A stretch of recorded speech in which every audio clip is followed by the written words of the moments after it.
मैं हूं दातू मोहम्मद आरिफ सिद्दीकी और मैं मलेशिया से आपसे मुखातिब हूं। आज का वीलॉग जो है वो एक बहुत ही इम्पोर्टेंट रिपोर्ट के ऊपर है। आईएमएफ ने अभी ग्लोबल रिपोर्ट 2022 और 2023 की प्रोजेक्शन के बारे में दे दी है। वैसे तो ये रिपोर्ट तकरीबन 185 पेजेस की है, लेकिन मैं इसके बहुत थोड़े से ऐसे एरियो को हाईलाइट करूंगा जो कि बहुत इम्पोर्टेंट है, ताकि आप ये देखें कि दुनिया में जो इस वक्त बहुत ज़्यादा एक हॉट टॉपिक है और बहुत ज़्यादा लोग ये डिस्कस करना शुरू हो गए हैं कि अब ये रिसेशन आने वाला है। रिसेशन कब आएगा और इसके ऊपर जो 2023 की प्रोजेक्शन की आईएमएफ से, उससे काफी हद तक अंदाजा हो जाता है कि ये रिसेशन अगर 2023 में नहीं भी आई तो उस सूरत में भी उसके जो इंडिकेटर्स हैं वो ऐसे हैं कि उससे दुनिया में बहुत फर्क पड़ने वाला है। और पाकिस्तान में वैसे भी जो इकोनॉमिकल इंडिकेटर्स हैं वो इतने अच्छे नहीं हैं, लेकिन आप जब वर्ल्ड के देखेंगे तो आपको अंदाजा होगा कि जब वो 2023 में और ज्यादा खराब होंगे तो उसका इफेक्ट पाकिस्तान पर भी पड़ सकता है। सबसे पहले जो है मैं आईएमएफ के ग्रोथ प्रोजेक्शन दिखा देता हूं। तो ग्रोथ प्रोजेक्शन को अगर आप देखें तो इसके अंदर जो वर्ल्ड इकोनॉमिक आउटलुक अक्टूबर 2022 की ये रिपोर्ट है, उसके अंदर ग्रोथ प्रोजेक्शन ये की गई है कि जो ग्लोबल इकोनॉमी है वो 2021 में 6.0 से ग्रो हो रही थी और 2022 के अंदर ये 3.2% से ग्रो हो रही थी। और अब जो उन्होंने प्रोजेक्शन की है 2023 की वो 2.7 की है, जो कि काफी कम है एज कंपेयर टू 2022। होना तो ये चाहिए था कि 2022 के बाद जो एक थोड़ा सा बूम आया कि एक कोविड से निकलकर थोड़ी सी ग्रोथ नजर आई, लेकिन फिर ये देखा कि जो है ग्रोथ कम होती चली गई। दूसरा जो है वो उसमें दो एरियाज हैं, एक है एडवांस इकोनॉमी जिसके अंदर यूएस आ जाता है, यूरोप आ जाता है, वो है 5.2 जो है 2021 में थी, 2022 के अंदर 2.4 हो गई थी और 2022 के अंदर सिर्फ 1.1 प्रोजेक्शन है ग्रोथ की एडवांस इकोनॉमीज के अंदर। अब हम आ जाते हैं जिसे हम कहते हैं emerging market and developing economy, जिसके अंदर ज्यादातर एशियन कंट्रीज आती हैं, जो जिसमें पाकिस्तान, इंडिया, बांग्लादेश वगैरह भी शामिल है और इसके अलावा आसियान की कंट्रीज भी शामिल हैं। उनको अगर हम ले लें तो 2021 में ये 6.6 की इसकी ग्रोथ थी, यानी जीडीपी। फिर 2022 के अंदर ये 3.7 हो गई और जो प्रोजेक्शन है वो भी 2023 की जो है वो 3.7 ही है। अब हम आ जाते हैं, थोड़ा सा इसको देखते हैं कि फर्दर के जो ये जो प्रोजेक्शन इन्होंने की है ये रीजन वाइज क्या प्रोजेक्शंस हैं, बिकॉज हर एक रीजन के अपने नॉर्म्स हैं, अपनी प्रॉब्लम्स हैं, तो उसकी जो जीडीपी है या प्रोजेक्शंस है वो डिफरेंट है। अब ये जो शीट मैंने आपको दिखाई है इसके अंदर यूनाइटेड स्टेट की अगर हम लें तो 2021 के अंदर 5.7 था, तो 2022 के अंदर 1.6 और 2023 के अंदर सिर्फ 1.0 ग्रोथ प्रोडक्शन है। उसकी वन ऑफ द रीजन तो ये है कि जी जो अभी रेट्स इन्होंने इंक्रीज किए हैं उसका एक इम्पैक्ट आना है। दूसरा ये कि काफी हद तक इन्होंने जो ड्यूरिंग कोविड काफी सारे नोट प्रिंट किए, उस नोट की प्रिंट करने से जो इशू आया है वो भी अब इकोनॉमी के ऊपर आएगा। तो इन सबको देखते हुए जो अब प्रोजेक्शन है वो है 1.0 की। लेकिन दूसरी जानिब जब आप यूरो एशिया को देखते हैं, सॉरी यूरो एरिया को देखते हैं, यानी यूरोपियन कंट्रीज को देखते हैं, तो उसके अंदर 2021 के अंदर 5.2 थी 2022 के अंदर ये 3.1 हो गई और 2023 के अंदर ये सिर्फ 0.5% ग्रोथ होगी। इसके अपने रीजन है कि जी वहां पर यूक्रेन रशिया वॉर है और उसकी वजह से जो है यूरोप पे एनर्जी क्राइसिस है इस वक्त, जिसमें बहुत ज्यादा इम्पैक्ट जो कंट्री कर रही है उसमें जर्मनी और इटली हैं। गो के फ्रांस भी है, लेकिन फ्रांस को जो एनर्जी इम्पैक्ट है वो बहुत कम आया है। उसकी वजह यह है कि फ्रांस डिपेंडेंट नहीं है बहुत ज्यादा गैस के। 70% ऑफ द एनर्जी वो जो यूज करते हैं वो एटॉमिक बेस्ड है। ये सही है कि ड्यूरिंग द कोविड उनके बहुत सारे एटॉमिक प्लांट जो हैं वो बंद हो गए थे, उनकी सर्विसेज नहीं हो सकी थी, लेकिन फिर भी फ्रांस के ऊपर वो इम्पैक्ट नहीं है जो जर्मनी के ऊपर, यूके के ऊपर और इटली के ऊपर है। तो ये 0.5 is a very low growth in fact for 2023। अब हम आ जाते हैं कि जी जो लैटिन अमेरिका है उसको अगर आप लें तो वो 6.9 2021 में था, लेकिन 2023 के अंदर वो 1.7 है। सिर्फ आप देखें जो इमर्जिंग एंड डेवलपिंग मार्केट है उसके अंदर ये बहुत अच्छी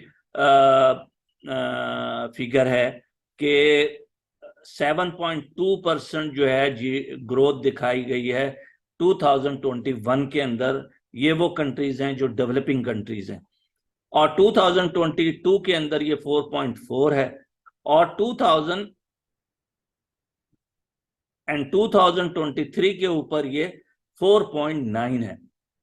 अब इसमें पाकिस्तान भी शामिल है, लेकिन अगर आप गौर से देखें तो पाकिस्तान की जो आईएमएफ ने एक महीने पहले रिपोर्ट जो स्टाफ रिपोर्ट पब्लिश की थी उसके अंदर जो 2023 की प्रोजेक्शंस थी वो 3.5 उन्होंने की है। तो अगर आप देखें तो अपने ही रीजन में ये काफी लो है as compare to all other developing economies. तो इसलिए मैंने एक आईएमएफ जो स्टाफ रिपोर्ट थी पाकिस्तान के लिए, ये जो नवंबर में इशू हुई थी, इसके ऊपर एक पूरी वीडियो की हुई है और मैं डिस्क्रिप्शन में उस वीडियो का लिंक डाल दूंगा, आप जरूर देखें। उसके अंदर मैंने जो प्रोजेक्शंस हैं आईएमएफ की, जिसमें उन्होंने ग्रोथ के ऊपर बात की है, उन्होंने इन्फ्लेशन के ऊपर बात की है पाकिस्तान के, और उन्होंने और दूसरे इंडिकेटर्स आइडेंटिफाई किए हैं।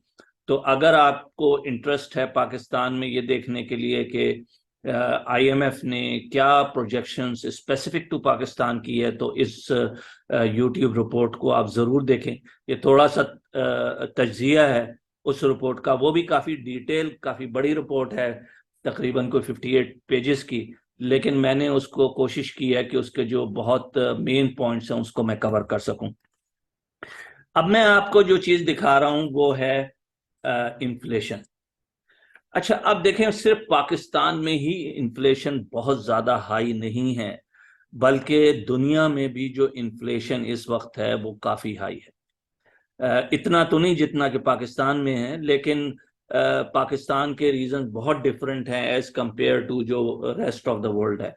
जैसे यूके है, यूके के अंदर इस वक्त तकरीबन 8.9 के करीब इन्फ्लेशन है, जो कि बहुत हाई है। यानी कि पिछले सालों में अगर आप लगा लें 10-15 साल में, तो पहली दफा इतना ज्यादा हाई इन्फ्लेशन जो है वो यूके के अंदर आया। इसी तरीके से इन्फ्लेशन जो है यूएस में भी है, जो कि तकरीबन 6.5% के करीब है इस वक्त। और जो इन्फ्लेशन आपके यूरोपियन कंट्रीज हैं उनके अंदर भी इस वक्त इन्फ्लेशन हाई है। लेकिन आप जब कंपेयर करते हैं तो पाकिस्तान को, तो फिर कोई कंपैरिजन नहीं है, क्योंकि जब ये रिपोर्ट आईएमएफ ने पिछली लिखी थी उस वक्त तकरीबन कोई 20% के करीब उन्होंने 19-20% बताया था, लेकिन वो डाटा जून का डाटा था। करंटली पाकिस्तान की जो इन्फ्लेशन है वो तकरीबन 26% है। और अगले साल भी आप जो आईएमएफ ने प्रोजेक्ट किए वो तो 20% है, लेकिन मेरा अपना ख्याल है कि जो न्यू रिपोर्ट अब जनवरी में आएगी आईएमएफ की, उसके अंदर ये रिवाइज होकर तकरीबन 22 to 24% हो जाएगी। और ये बहुत ही हाई है और उसके बहुत सीवियर किस्म के इम्पैक्ट्स हैं पाकिस्तान की इकोनॉमी के ऊपर। तो मैं सिर्फ ये यहाँ बताना चाह रहा हूँ कि ना सिर्फ पाकिस्तान बल्कि बाकी दुनिया में भी जो फूड और गैस का जो प्रॉब्लम आया हुआ है उसकी वजह से, और जो यूक्रेन की वॉर है और रशिया की, उसकी वजह से काफ़ी इन्फ्लेशन आया है। अब उस इन्फ्लेशन को एड्रेस करने का तरीका एक ही है कि जी आप इंटरेस्ट रेट बढ़ा देते हैं, लेकिन जब आप इंटरेस्ट रेट बढ़ाते हैं तो उससे आपकी प्रोडक्टिविटी पे फर्क पड़ता है, क्योंकि जब इंटरेस्ट रेट बढ़ जाता है तो जो लैंडिंग रेट है वो बढ़ जाता है और जो बड़ी कंपनीज हैं उनकी कॉस्ट बढ़ जाती है। जब वो कॉस्ट बढ़ जाती है तो यकीनी बात है कि जो प्रोडक्ट फिर मार्केट में आती है उस बहुत ज़्यादा एक्सपेंसिव होती है। तो इस लिहाज से ये एक इशू है। और 2008 में जब क्राइसिस आया था यूएस के अंदर, वो जरा सा डिफरेंट इशू था, यानी वहां पर एक मॉर्गेज के अंदर प्रॉब्लम था जो बस्ट हुआ था, और लेकिन उसको एड्रेस इसी तरह से उन्होंने किया था कि इंटरेस्ट रेट को के साथ डील करके। लेकिन उस वक्त सिर्फ बैंक्स और कुछ और कंपनीज इफेक्ट हुई थी, लेकिन अब जो इस वक्त जो रिसेशन की बात हो रही है वो इससे कहीं ज्यादा बड़ा है, इस लिहाज से कि वो सिर्फ एक सेक्टर के अंदर नहीं, सिर्फ वो एक मॉर्गेज सेक्टर के अंदर नहीं है, वो बल्कि अक्रॉस है। और उसका जो 2023 ही तक नहीं रहेगा, बल्कि it will be very deep for few years actually. तो इस लिहाज से ये जो इंटरेस्ट रेट बढ़ा है, और ये भी नहीं कह सकते कि जो इंटरेस्ट रेट बढ़ा के आप इन्फ्लेशन को कंट्रोल करने की कोशिश जब करते हैं तो किस हद तक ये हो पाता है। तो अगली स्लाइड जो आपको मैं दिखा रहा हूं वो contraction as a share of global है। कॉन्ट्रैक्शन की आपको मैं डेफिनेशन बता दूं तो बेसिकली कॉन्ट्रैक्शन हम उसको कहते हैं कि जीडीपी अगर 2 क्वार्टर तक रेगुलर उसका इफेक्ट अगर नीचे की तरफ जा रहा है तो फिर वो हम उसको कॉन्ट्रैक्शन कहते हैं। तो अगर इस चार्ट को आप देखें तो आपको लगेगा कि अक्टूबर 2020 में बहुत सी कंट्रीज के अंदर आपकी ग्रोथ जो है वो कम हुई है और कंटिन्यूस 2 क्वार्टर कम हुई है। और ये ग्राफ जो है बहुत क्लियरली शो कर रहा है कि ये जनवरी 2022 से किस स्पीड के साथ उसके अंदर ग्रोथ के अंदर कमी वाकया हुई है। अब हम आ जाते हैं और आपको एक और चार्ट दिखाते हैं, और वो चार्ट ये है कि potential risk over the next 12 to 18 month. मसलन अब ये तो हो गया कि जी इस वक्त हमारे प्रॉब्लम ये चल रहे हैं कि हमारे एक रिसेशन की तरफ जा रहे हैं हम, तो उस रिसेशन को कैसे अवॉइड करना है, और अगर रिसेशन है भी तो उस सूरत में भी क्या रिस्क है, मतलब हम जो एक्शन भी ले रहे हैं उसमें भी तो रिस्क है। इसी तरह से बहुत सारी जो हैपनिंग्स हो रही हैं वो भी एक रिस्क फैक्टर है। जरूरी नहीं है कि जो एक्शंस लिए जा रहे हैं उन जो रीजंस ऑफ रिस्क हैं उसकी बेसिस के ऊपर मिटिगेट हो जाए। तो सबसे पहला जो रिस्क है वो है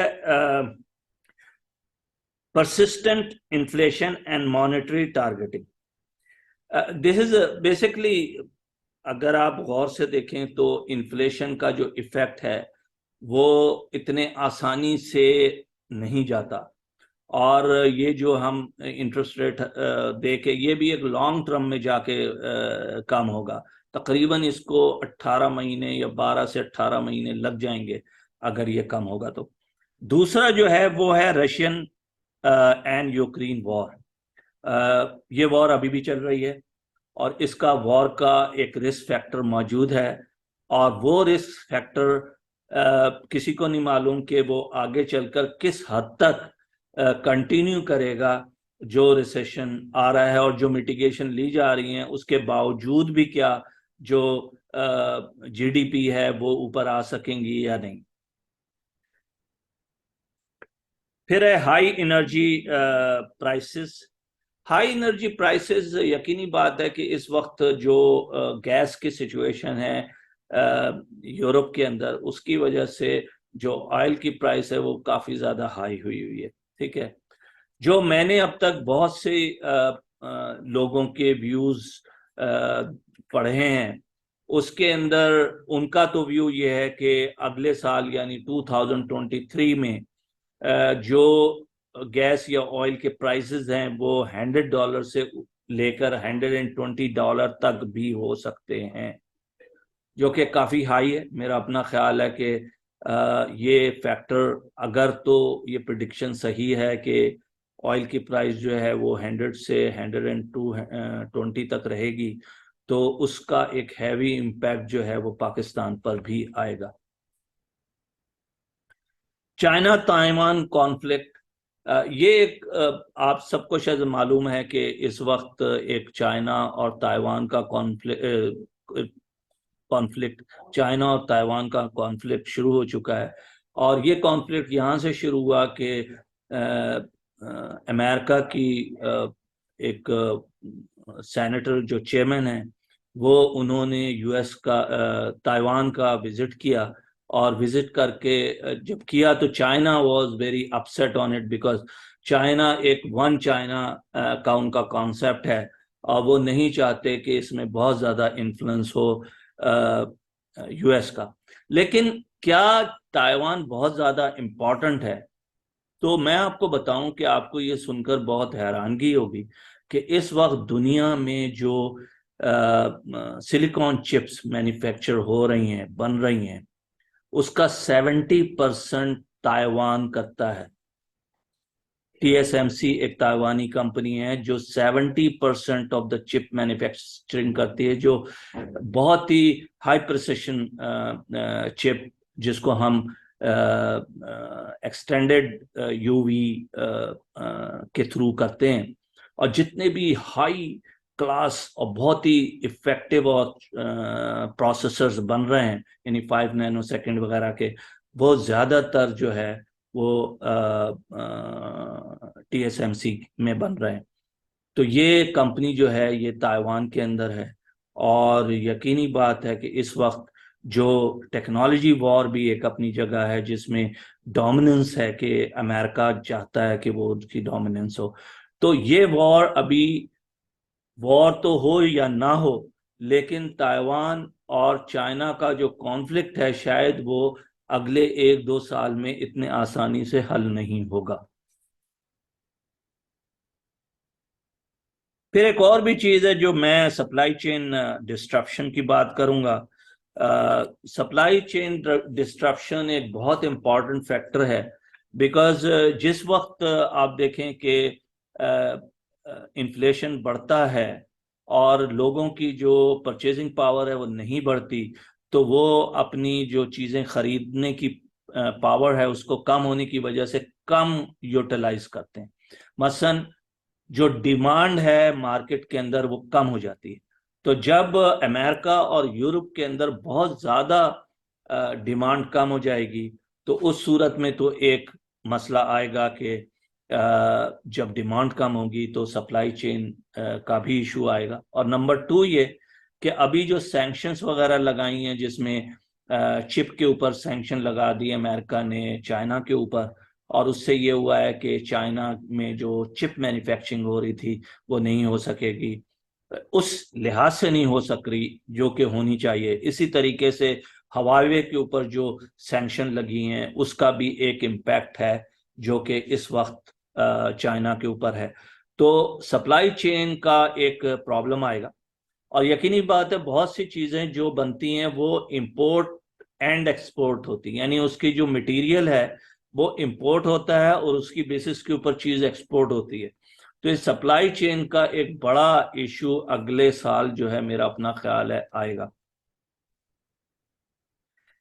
इमर्जिंग मार्केट इकोनॉमी रिस्क।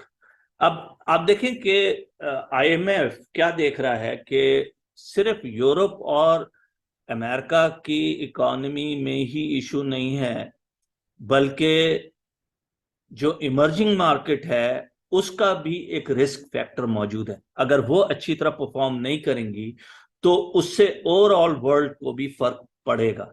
तो ये एक ऐसा फैक्टर है जो कि जिसमें हम खुद पाकिस्तान शामिल है कि वो एक रिस्क फैक्टर है कि वो परफॉर्म करते हैं या नहीं करते। अब मैं ये जो मैंने आपको 4 या 5 स्लाइड्स दिखाई हैं, इससे ज्यादा भी मैं कर सकता था, लेकिन मैं चाहता था कि एक बहुत ही शॉर्ट वीडियो के अंदर आप तक कुछ चीजें पहुंचाऊं कि दुनिया के अंदर इस वक्त जो जीडीपी की प्रोजेक्शन है, इन्फ्लेशन की जो सिचुएशन है वो क्या है। अब हम आ जाते हैं कि external economy effect on Pakistan. मसलन ये कि दुनिया जो है एक रिसेशन की तरफ जा रही है। दुनिया में इस वक्त जो प्रॉब्लम्स हैं इकोनॉमी के वो काफ़ी बढ़ गए हैं, इन्फ्लेशन बढ़ गया है, supply and demand situation different हो गई है। तो उस सूरत में पाकिस्तान पे 2023 में क्या फ़र्क पड़ेगा।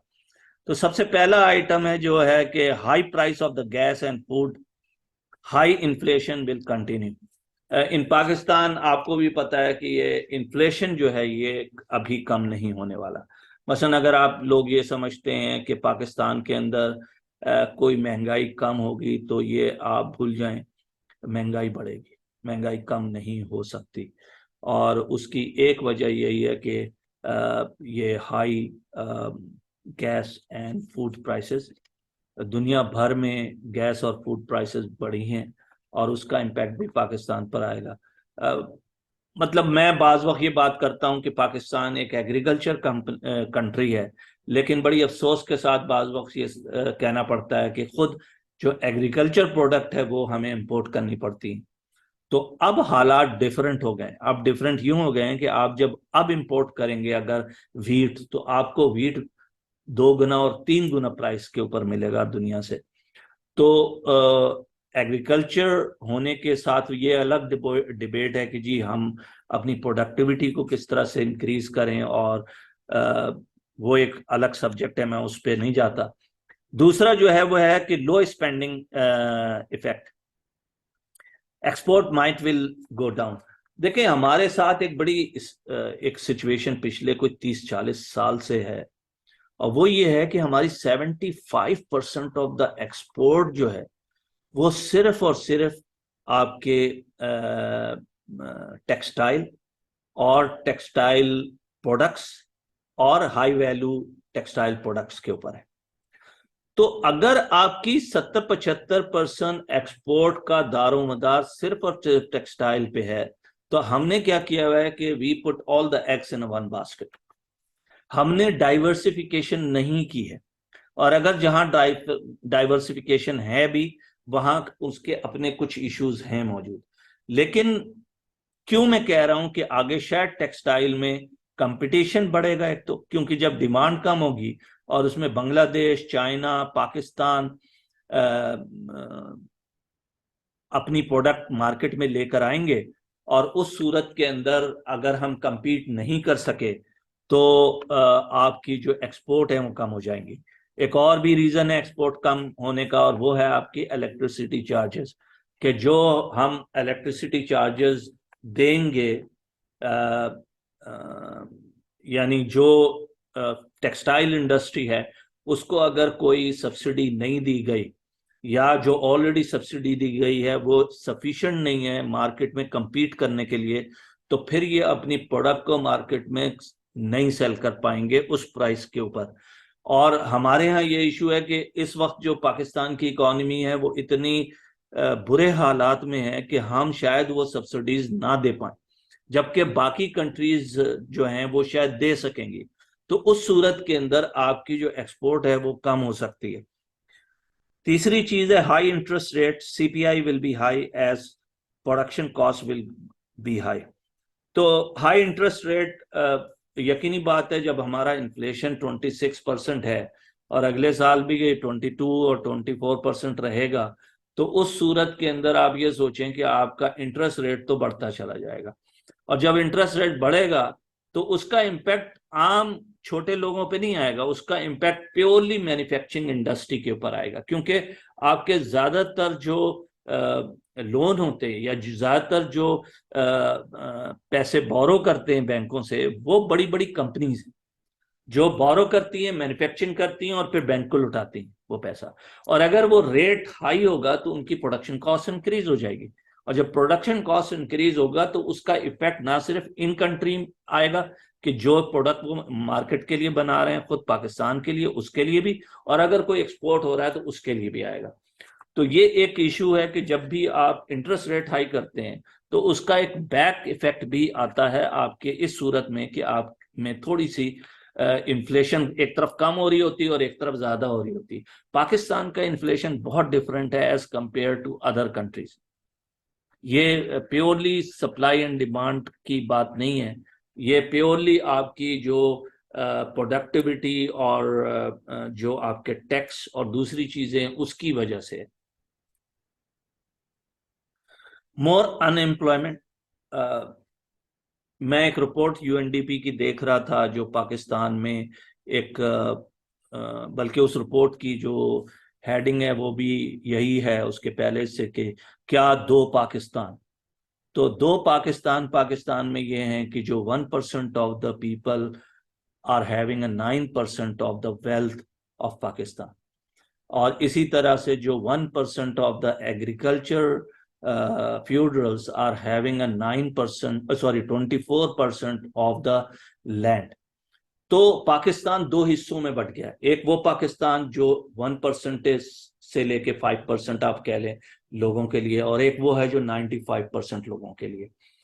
तो जो अनएम्प्लॉयमेंट ऑलरेडी हुई है, मतलब अभी आप लोगों को उसकी फिगर्स बहुत ज्यादा नहीं दी गई है, अगर आप यूएनडीपी की ये रिपोर्ट देख लें तो आपको ड्यूरिंग द कोविड जो अनएम्प्लॉयमेंट हुई है उसमें तकरीबन कोई 5 से 6 मिलियन लोग हैं जो कि अनएम्प्लॉय हुए हैं। इसी तरह से जो ये 2021 और 2022 है इसमें भी अनएम्प्लॉयमेंट काफी सारा हुआ है। और जो 2023 आ रहा है इसमें अनएम्प्लॉयमेंट बहुत ज्यादा होगा। उसकी वजह यह है कि जब जो बड़ी ऑर्गेनाइजेशन या मैन्युफैक्चरिंग है वो परफॉर्म नहीं कर पाएगी तो बहुत सारे यूनिट क्लोज हो जाएंगे, और वो जब क्लोज होंगे तो उस सूरत के अंदर वो जॉब नहीं दे सकेंगे। The other point is that the GDP might can further go down, जो कि प्रोजेक्शन 3.5 की है, वो डाटा था जून का जिसकी बेसिस के ऊपर आईएमएफ ने की है। लेकिन आपको भी पता है कि जून से दिसंबर तक के जो हालात हैं पाकिस्तान के, उसकी ग्रोथ जो है काफी कम हुई है, और इसका इम्पैक्ट अगले साल जीडीपी पे आएगा। मेरी अपनी प्रोजेक्शन जो है वो तकरीबन 2.7 है कि अगले साल जो एंड होगा वो 2.7 तक जाके होगा। हो सकता है शुरू के फर्स्ट क्वार्टर में ये 3 या 3.1 रहे, लेकिन at the end it will go to the 2.7। जो दुनिया की इस वक्त हालात हैं, और आपको मैं बताऊं कि जैसे फेसबुक है उसने अनाउंस कर दिया है 11,000 लोग वो ले ऑफ कर रहे हैं। इसी तरीके से जो अमेज़न है वो ले ऑफ कर रहा है लोगों को। एक और कंपनी है लिली एंड लिली, उसके शेयर्स तकरीबन कोई 70% डाउन हो गए हैं, और वो भी अब इस सिचुएशन में आ गए हैं कि वो ले ऑफ करेंगे अपनी। ये एक फार्मास्यूटिकल कंपनी है जो जिसके शेयर बड़ी सिग्निफिकेंटली डाउन हुए हैं। तो आपके जो शेयर्स हैं मार्केट के अंदर वो 30 to 50% इंटरनेशनल मार्केट्स के अंदर डाउन हुए हैं। तो इस वक्त कोई इन्वेस्टमेंट, ये जरूरी नहीं है कि आप इन्वेस्टमेंट जाके बॉन्ड में कर दें या वेंचर में कर दें या किसी में भी आप करेंगे तो हालात ऐसे नहीं है कि आपको उसके रिजल्ट मिल सकें। ठीक है, एसेट क्लास क्या होनी चाहिए ये एक बहुत बड़ा सब्जेक्ट है अब, कि आइंदा जो इन्वेस्टमेंट 18 मंथ से 24 मंथ तक कोई करेगा तो उसकी एसेट क्लास क्या होनी चाहिए। तो पाकिस्तान में हम ये भूल जाएं कि बाहर से इन्वेस्टमेंट आएगी, और अगर कोई पैसे आएंगे भी तो वो बिल्कुल उसी तरह आएंगे जैसे सऊदी अरब ने दिए कि भाई हम ये 1 बिलियन दे रहे हैं, आप अपने रिजर्व में रख लें। लेकिन बाकी जो सऊदी अरब भी कह रहा है वो आपको डेवलपमेंट फंड दे रहा है, और वो डेवलपमेंट फंड लॉन्ग टर्म होते हैं, 5 साल 10 साल के लिए ऊपर होते हैं। तो जब हम कहते हैं 20 बिलियन, तो 10 साल बाद 20 बिलियन आएगा, तो वो किसने देखा कि 20 बिलियन 10 साल के बाद जो प्रोजेक्ट हो रहे होंगे। Overseas workers will use only due to the better rate. देखें ये आज भी हो रहा है। इस वक्त जो पाकिस्तान में रेट हैं वो बैंक रेट और जो मार्केट रेट है उसमें तकरीबन 10 रुपए का फर्क है, और ये वर्क रहेगा। और ये फर्क क्यों रहेगा? ये फर्क इसलिए रहेगा कि आप मार्केट में जाकर डॉलर नहीं फेंक सकते। यानी एक जमाना था जब हमारे फाइनेंस मिनिस्टर जो है वो डॉलर मार्केट में सेल कर देते थे या ज्यादा तादाद में दे देते थे, तो उससे मार्केट में डॉलर बहुत ज्यादा आ जाते थे, तो वो कंट्रोल कर लेते थे कि डॉलर प्राइस जो है वो नीचे रहे। इसी तरह वो बैंकों को कंट्रोल करते थे कि आप जो है वो मार्जिन कम लें और रेट को नीचे रखें। लेकिन अब ये लग्जरी आपके पास नहीं है, आपके पास रिजर्व में पैसे नहीं है जो कि आप डॉलर मार्केट में दे सकें। तो उस सूरत में ये जो आर्टिफिशियली कंट्रोल करना डॉलर का, इसका भी एक बहुत बड़ा इम्पैक्ट होता है। मैं आपको एक बात बता दूं कि ये जो पिछले 3 साल 4 साल पहले जब पिछले फाइनेंस मिनिस्टर गए तो उन्होंने आर्टिफिशियली डॉलर को कंट्रोल किया हुआ था, और जैसे ही वो गए और स्टेट बैंक ने इसको जरा ओपन मार्केट की, आप देखें डॉलर कहां से कहां चला गया। तो कोई भी चीज जब आप आर्टिफिशियली करते हैं तो उसका एक इम्पैक्ट आता है। मेरा अपना ख्याल ये कि देखें ये लोगों का बिहेवियर आप उन्हें नहीं रोक सकते, आप उन्हें नहीं कर सकते कह सकते कि नहीं जी ये 10 रुपए का डिफरेंस है, आप बैंक ही के थ्रू करें ट्रांसफर। वो हुंडी के थ्रू करेंगे, उनको 10%, 10 रुपए ज्यादा मिलेंगे, तो वो क्यों ना करें। हाँ ये अलग बात है कि गवर्नमेंट ये कहे कि ठीक है हम आपको 10% ज्यादा देंगे बैंक में भी। अब ये एक बिल्कुल अलग है, उससे एक बिल्कुल डिफरेंट सिचुएशन होगी। आईएमएफ आपको ये कहता है कि आप डॉलर को आर्टिफिशियली कंट्रोल नहीं करेंगे। तो ये अब आपको देखना है कि आप आगे चलकर हम क्या करते हैं इस सिलसिले में। USD will remain above 200। Obviously अगर हम आर्टिफिशियली इसको डाउन नहीं करते तो ये किसी सूरत में भी कम नहीं होगी। और फाइनेंस मिनिस्टर ने रिसेंटली ये कहा कि हम 200 से नीचे लेकर आएंगे। तो जो फाइनेंस को समझते हैं, जो इकोनॉमी को समझते हैं, वो मैं नहीं समझता कि ऐसा कुछ हो सकता है। हाँ ये अलग बात है कि आर्टिफिशियली आप करने की कोशिश करें, लेकिन उसका भी एक बहुत बड़ा ड्रॉबैक आएगा, क्योंकि आपको अभी दिसंबर में जो आपके बॉन्ड है सकूक, उसकी आपने पेमेंट करनी है। जब आप वो पेमेंट करेंगे तो आपके पास जो 7.9 बिलियन डॉलर इस वक्त रिजर्व्स हैं वो भी कम होंगे। तो आपके पास कोई चॉइस नहीं है कि आप उसमें से कुछ पैसे निकाल के कहीं और खर्च करें। क्या फ्यूचर रेट फर्दर अप होगा? स्टेट बैंक क्या और रेट को ऊपर करेगी इन्फ्लेशन को कंट्रोल करने के लिए? ये एक सवाल है, और इसका जवाब तो स्टेट बैंक ही दे सकता है। और ये बहरहाल इन्फ्लेशन को कंट्रोल करने का एक तरीका है कि आप इंटरेस्ट रेट बढ़ा दें, और उस इंटरेस्ट रेट के बढ़ने से जो बोरोइंग है वो कम होगी, या लोग जो हैं लोन लेकर कोई चीज घर नहीं खरीदेंगे, लोन लेके कार नहीं खरीदेंगे क्योंकि रेट्स बहुत हाई होंगे। तो उस सूरत के अंदर वो डिपॉजिट आएंगे रादर देन दूसरी चीजों के अंदर वो जो है पैसे जाएं। तो लोगों की स्पेंडिंग जो है वो कम होती है, जब स्पेंडिंग कम होती है तो यकीनी बात है इन्फ्लेशन कम होता है। तो इसको जहन में रखते हुए मेरा अपना ख्याल है कि शायद आगे चल के जो लैंडिंग के रेट्स हैं वो किसी स्टेज के ऊपर इंटरेस्ट रेट को देखते हुए, इन्फ्लेशन को देखते हुए स्टेट बैंक बढ़ाएगा। तो अभी तक के लिए इतना ही काफ़ी है। मैं इसके ऊपर और भी अगर कोई रिपोर्ट आएगी या कोई ऐसी चीज़ होगी तो मैं आपके साथ ज़रूर शेयर करूंगा। मेरे चैनल को ज़रूर सब्सक्राइब कर लें ताकि आपको इस तरह की जो इंफॉर्मेशन है वो मिलती रहे। Thank you very much.